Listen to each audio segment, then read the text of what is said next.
Hello guys, get ready because in this video I am going to show you how to fix Infinix Hot 60 keeps restarting. So watch this video carefully and follow every step as I am showing in video, and don't forget to subscribe the channel.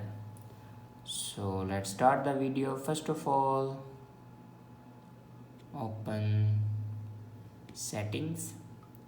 In settings, scroll down and click on system, and then here you can see the option schedule power on or off and restart.